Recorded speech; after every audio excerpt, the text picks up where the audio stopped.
Ladies and gentlemen, this is the moment. The ceremonial presentation of the Medal of Courage and Credibility is upon us. These are very important words and an important laureate. Professor Zdzisław Krasnodębski will announce the decision and present the award. Professor, please, I invite you to the stage. And this is, of course, the decision of the jury, not just the professor, but the entire jury. The jury is composed of Andrzej Gwiazda, Jerzy Kalina, Zdzisław Krasnodębski, Andrzej Krais, Zuzanna Kurtyka, Antoni Libera, Michał Lorenk, Lech Majewski, Ludwika Ogajelic, Andrzej Nowak, Joanna Vanuk-Nazarowa, Bronislaw Wilstein, Ryszard Legoko, Janusz Kapusta, as well as Jan Polkowski, the chairman of the jury, Professor Zdzisław Krasnodębski. We are listening.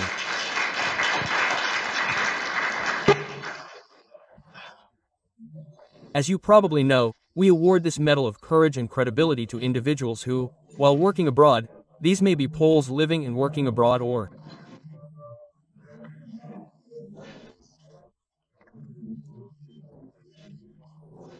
foreign creators, artists, or scientists, care about the good name of Poland and Polish culture, glorify the name of Polish culture, showcase its wonderful facets abroad, and have received this medal.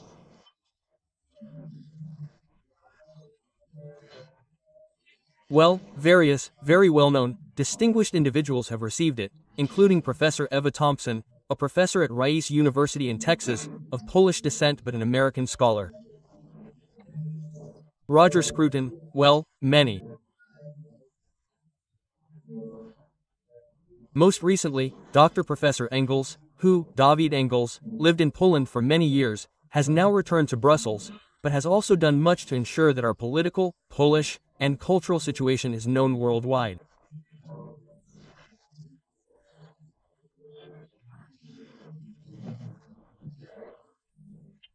And this year, in his 25th year, we decided to award the award to Mr. Constantin Geambaşu, a translator of Polish literature, an outstanding Polish philologist, who also wrote a book and is an author.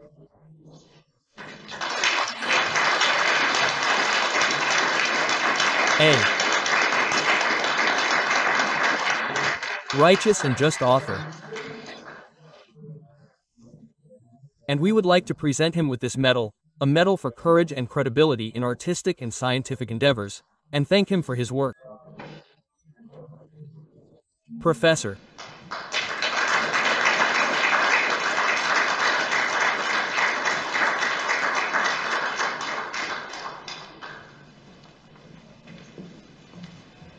We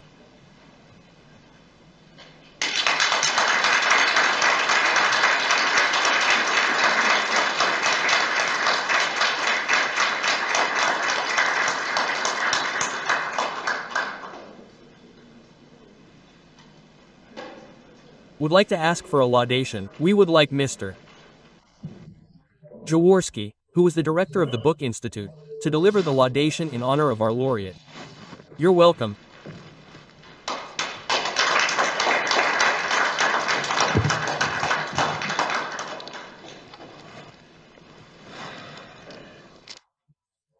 Ladies and gentlemen, what has Poland given you over all these years as a teacher, scientist, critic, and above all, translator?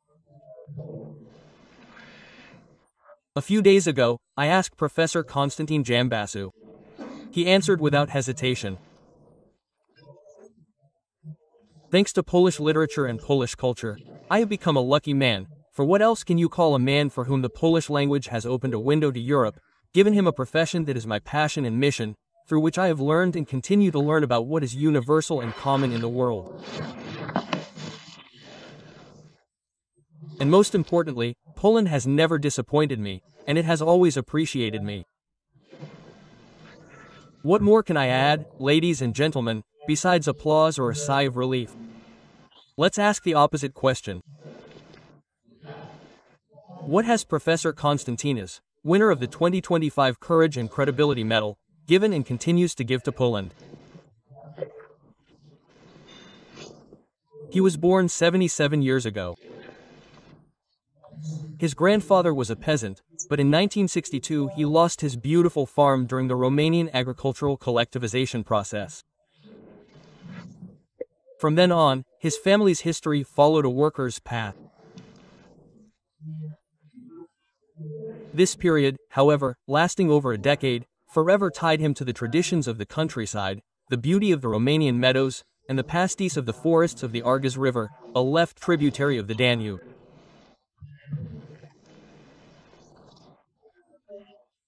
It also led him to continue to be nourished by Romanian and Balkan folklore, as the fifth says, the essence of spiritual life, the richness and diversity of rhythm, melody, color, and imagination.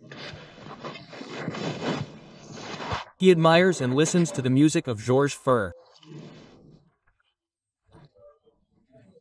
And it's no wonder, because after all, this world-famous virtue Salingi, or pan-flute player, was born in the noblest sense, provincial Wallachian town where the teenage Constantin attended high school.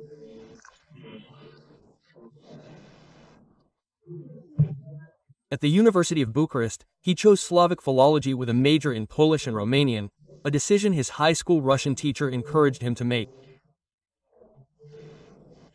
It was a historical paradox. Polish seemed to him a very complex language at the time, both phonetically and grammatically. The professor recalls, in my first years of studies, I focused on Romanian, convinced I would become his teacher in a comprehensive school, but at the end of my second year, I received a scholarship to study abroad.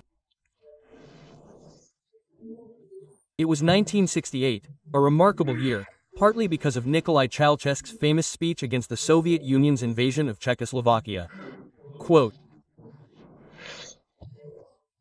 that year, many Romanian students were sent to foreign universities, and Ceausescu began to be perceived by the West as an enlightened leader in this part of Europe.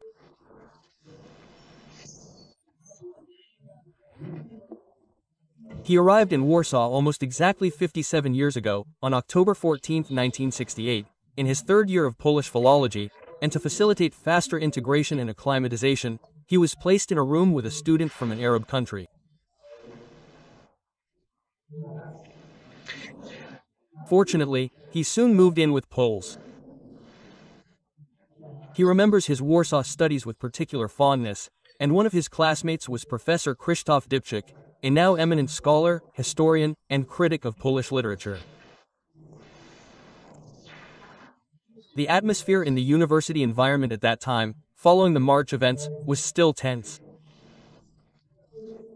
Although his colleagues attempted to educate him politically, as he now admits, he understood little of it. He therefore sought to delve into Polish history and delve into its contemporary complexities. He has not ceased this self-educational process to this day. Even then, I sensed that Poland was a country of the avant-garde. He told me stories, not only in the literary sense, but also in a broader intellectual and cultural sense. He returned to the Reich in 1971. 6 months after the bloody events on the Polish coast. By then, he understood much more. The Romanian authorities assigned him to work at the Department of Slavic Languages and Literatures at Bucharest University. There, for 9 or 10 years, he taught classes and seminars in literature, and as a Polish language instructor, taught morphology, lexicology, and stylistics, until 1981.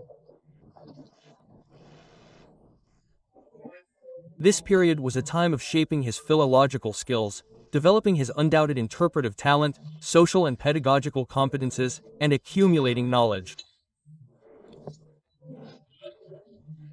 It was a time of his first, still cautious translations, but above all, a quiet time, often forgotten and underestimated, when Constantin Geambaşu began to build his credibility. And credibility is built on character and competence.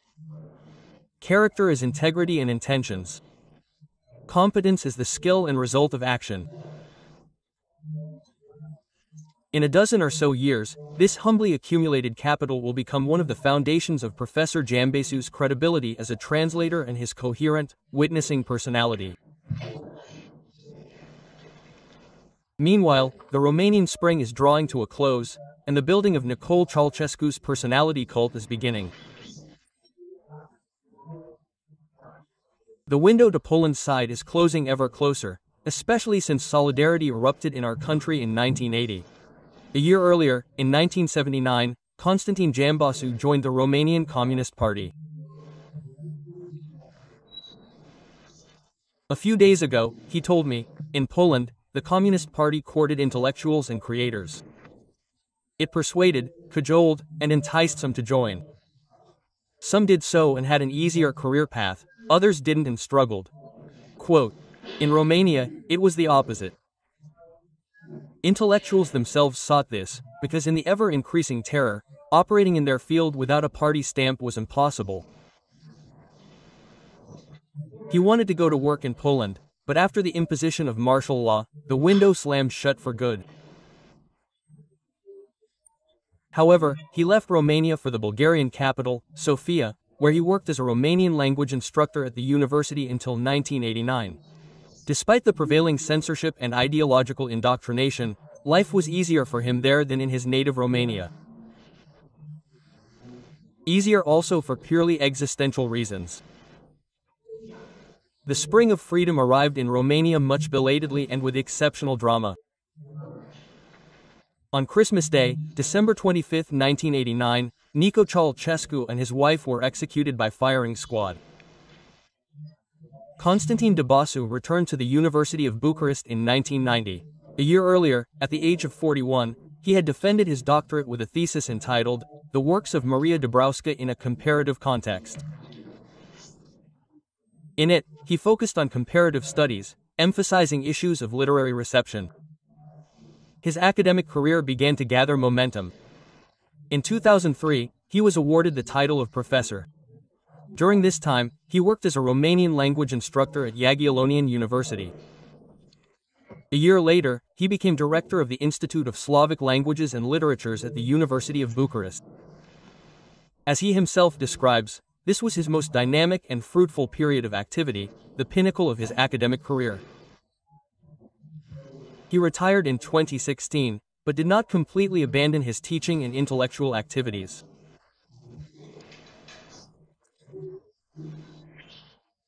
This brief biographical sketch of the laureate, set against a delicate historical backdrop, is the foundation for building credibility.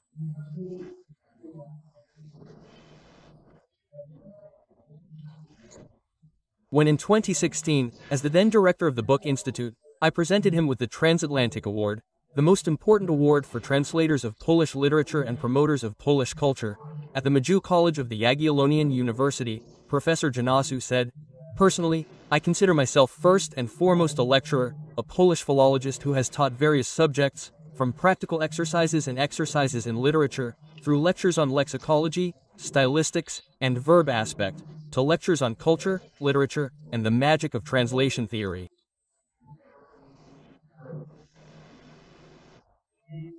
Therefore, if the result of undertaken actions, let us add an extremely spectacular and measurable one, is an element of building credibility, then Professor Geambașu's scientific and teaching achievements would be enough. Poland was eternally grateful to him for them. It is and may it remain so for a long time, but to fully present the laureate's competence, one more element is needed, the most important for me, his completed, inspired, and promoted translations of Polish literature, and more broadly, Polish writing in Romania. When we look at the list of translations Professor Geambașu's prose, poetry, dramatic works, essays, critical and theoretical literary works, etc., etc., and we take a closer look at their selection, we will see the titanic work that Professor Constantin Geambașu has done and continues to do in his work with his colleagues, who are often his students.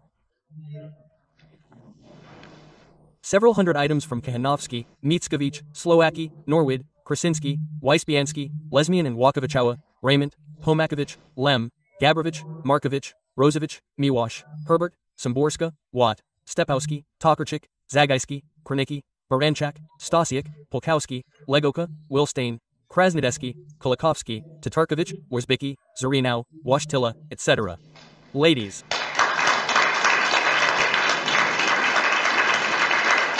and gentlemen, this is, of course, only a few A modest portion of the list of names, which shows that throughout more than half a century of Professor Geambaşu's translation work, he annually offered his compatriots new pearls of Polish literature and culture. Following the principle that the only true development of a translator lies in the offering and gift of one's talent.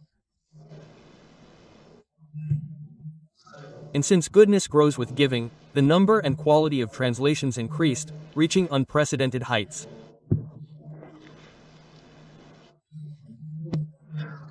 The turning point came in 1990. It was only then that I read the quote, "The Captive Mind," by Czesław Miłosz, the professor recalled a few days ago, and I realized the essence of the system I lived in, although each of us experienced its effects firsthand. Later, I had access to Leszek Kolakowski's books. New publishing houses also appeared. Previously banned texts from the West began to be printed. My almost annual participation in conferences, summer camps, courses, and congresses in Poland helped me better understand the nature of these changes. I began translating more and choosing authors myself. Each translation had a strong influence on my intellectual development. Translated authors, he still chooses his own books. In this, he is consistent and courageous, but also open to arguments and suggestions. He strives to delve into the author and understand them.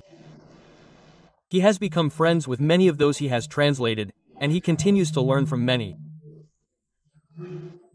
And with some, he admires and pays attention to detail, meaning every linguistic, and therefore intellectual, detail. He feels fear, but he fights it within himself. The fear of presenting himself with ever new translation challenges. This has been the case for over 30 years. What were these names? The names, forgive me, will be repeated, but what are the names from our history? The priority was to give Romanian readers, and above all, students of Polish classics their Kochanowski, the Drzewiecz family, Norwid, Wyspiański, Raymond, Wikowicz, Lesmian, and Lukowiczowna.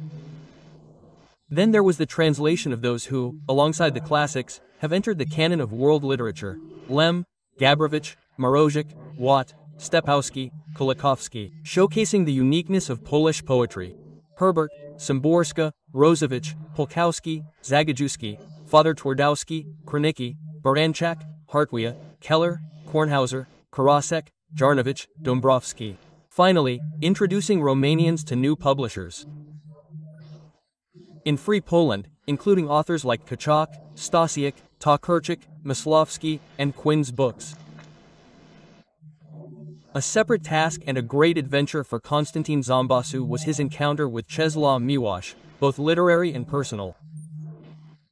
This resulted in 10 volumes of the Nobel Prize winner's works published in Romania.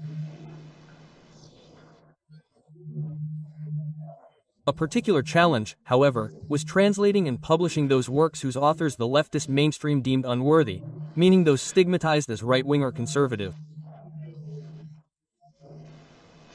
This is all the more interesting because Constantin Geambaşu clearly defines himself. "I have neither political nor political views, right-wing or left-wing," he told me. "I am neither a progressive nor a conservative. I am attached to European values related to humanism and Christian axiology. I support the European Union, although I see its weaknesses and shortcomings. And after 1990, I did not join any political party."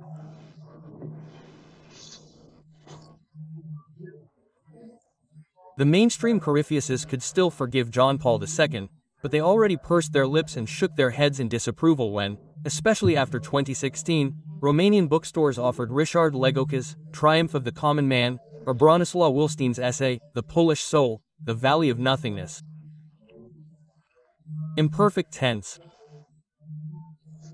Rebellion and Affirmations, by Antoni Libera, Madam, coming soon, poems by Jan Polkowski, Zdzisław Krasnodębski, Democracy of the Peripheries, or titles by Józef Mackiewicz, who in recent years has particularly captivated our laureate. Projekt Constantin Geambaşu doesn't want to call going against the grain of translation trends courage. He prefers to say that the essay on the Polish soul moved him deeply and revealed new perspectives on understanding Poles. In turn, the works of Józef Mackiewicz, this unparalleled expert on the eastern borderlands, allow him to better understand the specificity of this area, the tensions, and the cultural and historical superstructures. Bronislaw Wilstein's essay, Rebellion, and Affirmation also exemplify for him exceptional erudition and hermeneutical effort in rebuilding trust in fundamental Christian values. He is currently finishing translating more essays by Leszek Kolakowski and then returning to Józef Mackiewicz's books. I was raised in the Orthodox spirit. We celebrate holidays and participate in services, but I feel alienated, which is due to the communist era. He recently confided in me. However, common sense remains an extremely important compass in life, and faith gains in importance with age, when one begins to have doubts and finds it increasingly difficult to cope with the final stage of life. Professor Constantin Geambaşu emphasizes at every opportunity that his achievements would be immeasurably more modest were it not for his collaboration with three institutions in particular: the Polish Institute in Bucharest, the Book Institute, and the Institute of Literature. The latter two national cultural institutions, the Book Institute and the Institute of Literature.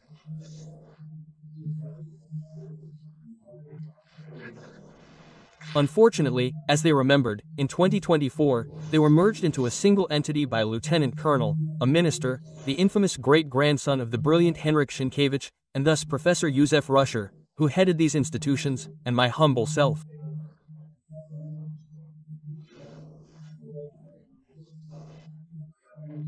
We were deprived of the pleasure of institutional collaboration with our today's laureate.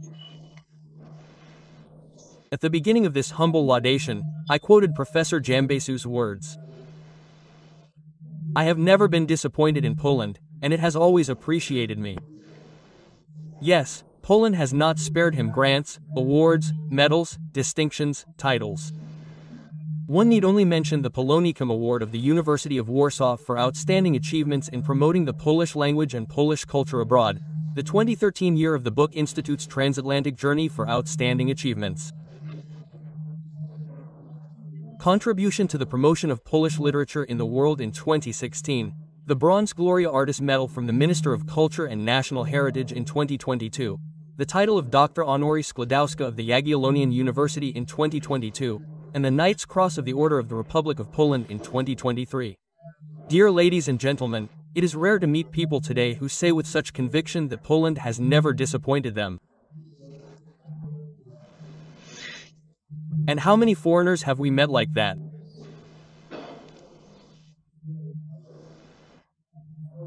I am therefore certain that to make such a declaration, one must be both courageous and credible, or perhaps even completely in love with the guiding mystery of the Polish language.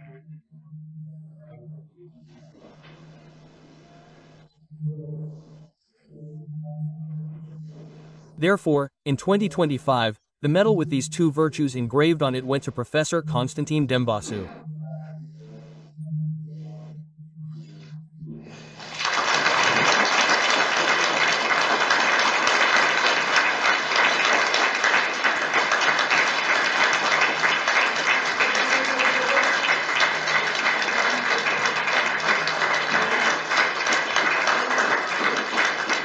I have a question. Do you grant a repetition?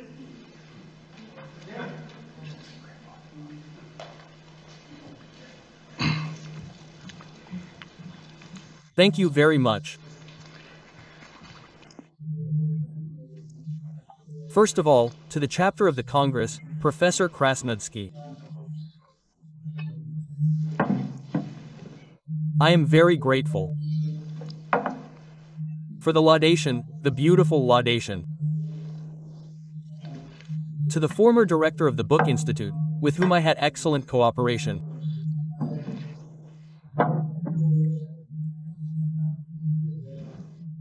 I am grateful and thank you very much for I am grateful for the invitation, because during this Congress I gained a better understanding of this trend of Polish thought.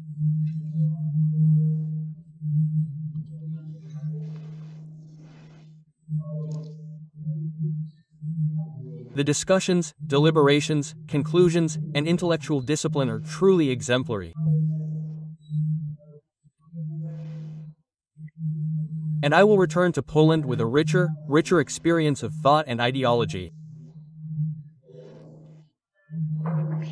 Please allow me to share a few words with you.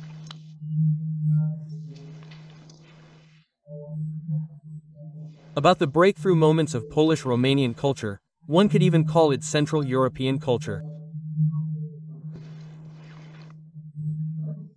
It is with deep emotion that I accept today's honorable distinction, medal, courage, and credibility.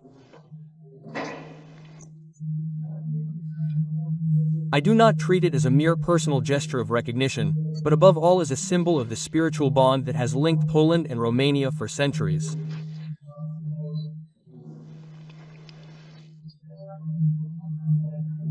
These two words, courage and credibility, define not only moral virtues but also the meaning of Central European culture, the ability to persevere in truth, even when history seems to contradict it.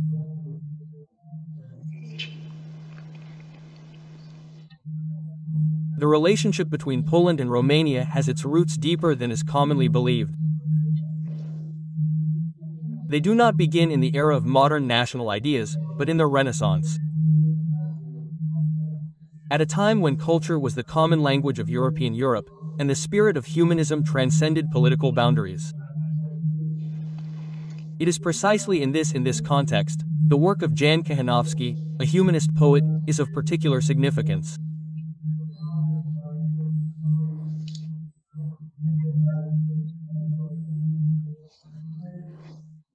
His psalm translation, based on the harmony of language and faith, captured the imagination of the entire region. The idea that the poetic word could be both prayer and knowledge also reached the Romanian world, where reflection on the national language and spiritual culture was revived.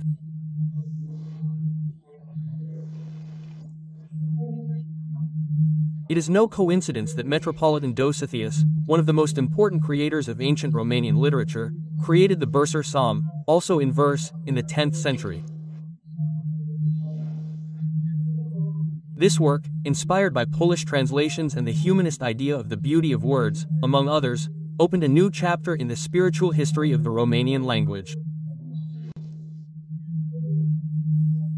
His poetry, like Kochanowski's, echoes the same need to combine the sacred and poetry, the rhythm and reflection of the heart and mind.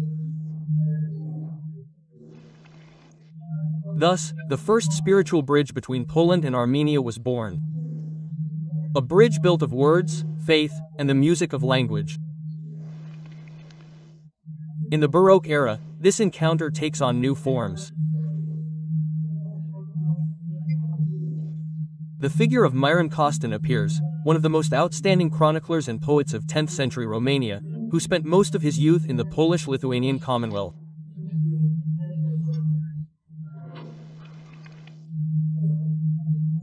The fruit of this fascination was his extraordinary work, the Polish poem Poema Polona, dedicated to King John Sobieski. This dedication is not accidental.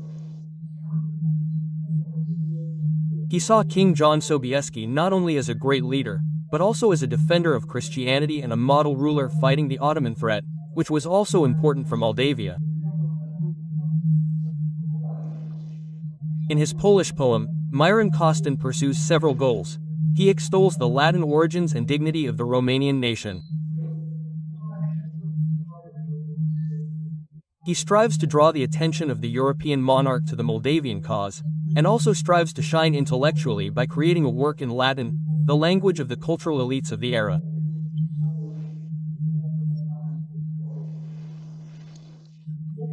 The 19th century was a time of trials and hope for our nations.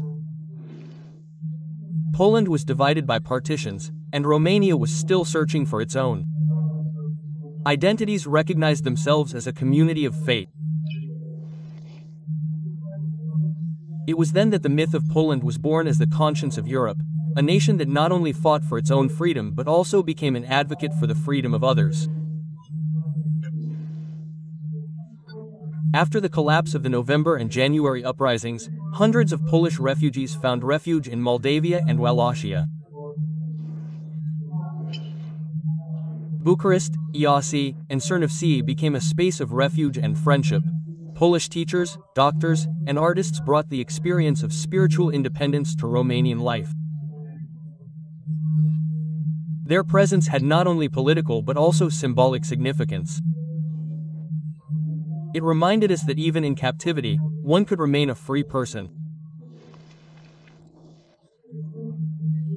In this context, the work of Adam Mickiewicz, who lectured at the Collège de France from 1840 to 1844, is particularly significant. His lectures were not only literature lessons but also a manifestation of the spiritual community of the nations of Central and Southern Europe. Poles, Romanians, Bulgarians, Hungarians, Serbs, all those who believed that words could be acts of freedom, gathered in the lecture halls. For the Romanian, Mickiewicz was a prophet of freedom, a poet who gave meaning to suffering and turned it into a source of moral strength. In his vision of Slavdom, Poland occupied the place of the heart, but alongside it pulsated the southern nations, together forming the spiritual organism of Europe. It was this idea of unity in suffering and hope that shaped for decades the Romanian image of Poland, a country that, although wounded, remains passive in its mission. After both countries regained independence, Polish-Romanian relations took on a new dimension. In the interwar period, Warsaw and Regiment served as a pillar of security for Central and Eastern Europe, but behind the political alliance lay a deep spiritual bond. In 1922, Marshal Józef Pilsudski arrived in Sinaia, overcome with genuine appreciation and enthusiasm. In him, the Romanian elites saw a symbol of courage, pragmatism, and moral consistency. Pilsudski's meetings with King Ferdinand and Queen Maria had more than just a diplomatic dimension. They were meetings of people who they understood that freedom is a shared value. A year later, in 1923, Queen Marie of Romania visited Poland. Her trip, widely reported in the press, was a celebration of cultural friendship. In her memoirs, she wrote that Poland, quotes, breathes dignity and pain at the same time, as if history were a living stone within it. End of quote. These words well reflect the way in which the Romanian consciousness perceived Poland at that time as a proud, sensitive country, and faithful to its own ideals.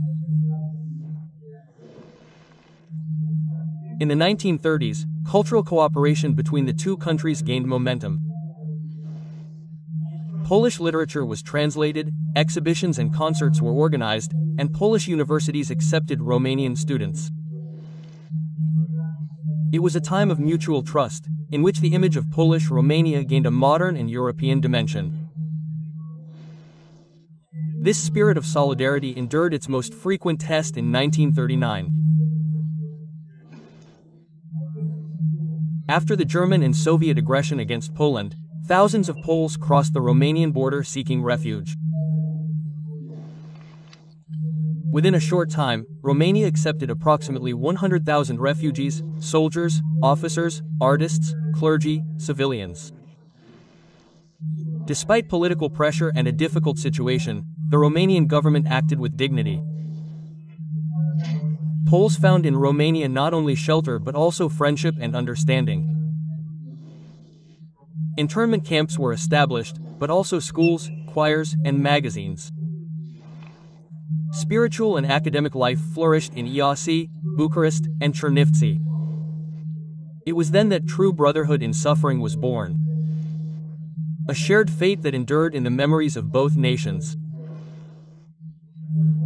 For Poles, Romania became a haven in the south, a place where history found a human dimension. For Romanians, Poland remained a symbol of courage and loyalty, a country that could fall with honor and rise thanks to spirit. After the war, in the difficult times of communism, Poland was a point of reference and hope for Romanian intellectuals. It was from Poland that echoes of courage, independent thinking, and freedom of speech came.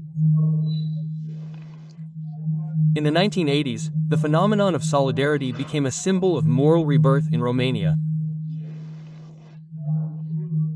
For Romanian society living in the shadow of dictatorship, Poland was proof that the spirit of community could triumph over fear. The workers' movement in Gdańsk was perceived not only as a political event, but as a moral sign. A reminder that truth does not need violence to survive. At the same time, Polish literature influenced the imagination and critical thought. Czesław Miłosz, Zbigniew Herbert, Wisława Szymborska, Witold Gabrowicz, Olga Tokarczuk. Their works were translated, commented on, and read in Romania as a testimony to spiritual independence. Miłosz taught that freedom begins with responsibility for one's words. Herbert reminded us of everyday dignity, which is the most difficult form of courage. Szymborska, with ironic tenderness, showed that the philosophy of existence lies in the smallest detail. It was the backbone of her mythopoetic sensitivity that opened a new dimension with an ecological and spiritual dialogue between man and nature. For the Romanian reader, Poland thus became a land of ideas, demonstrating that culture is not a luxury, but a moral necessity.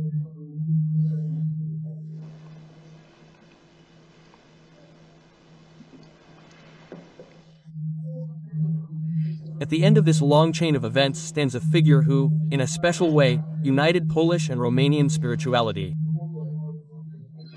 St. John Paul II. His visit to Romania in 1999 was an unprecedented event.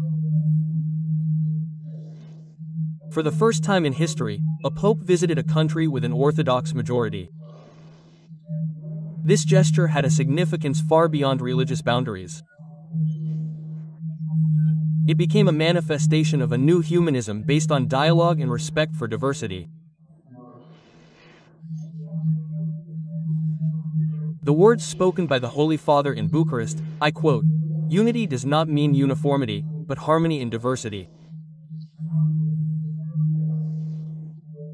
They were understood in both countries as a message for a new century.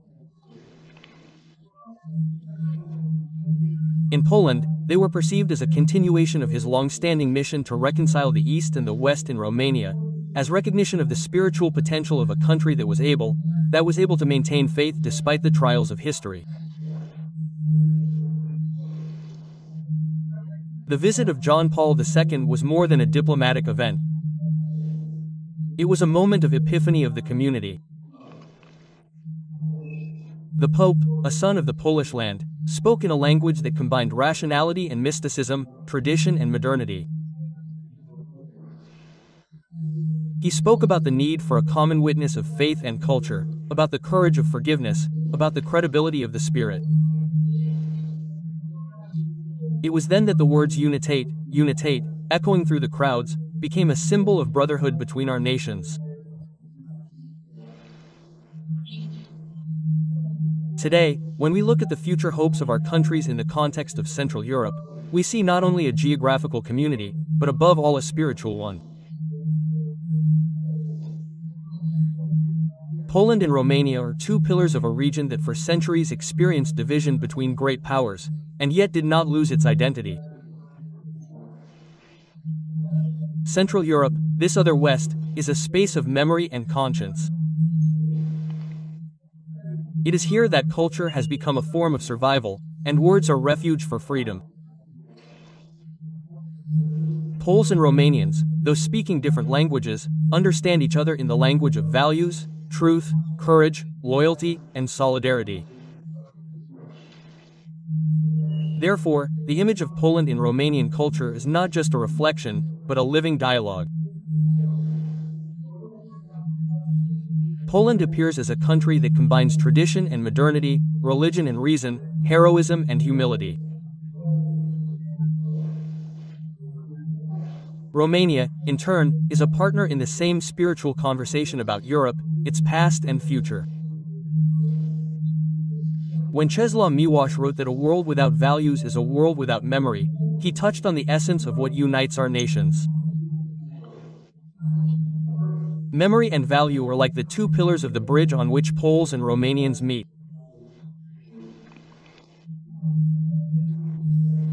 Looking at this long chain of history, from the Renaissance humanists to John Paul II, I see that Poland in Romanian culture is a subject of research, but also a moral experience. It is a history of presence that teaches us that culture is not just an ornament of politics, but its conscience. From Kochanowski to Miłosz, from Dosoftej to Tokarczuk, from Pilsudski to John Paul II, the same theme runs through the centuries: faith in the meaning of words, in the power of truth, and the value of moral courage.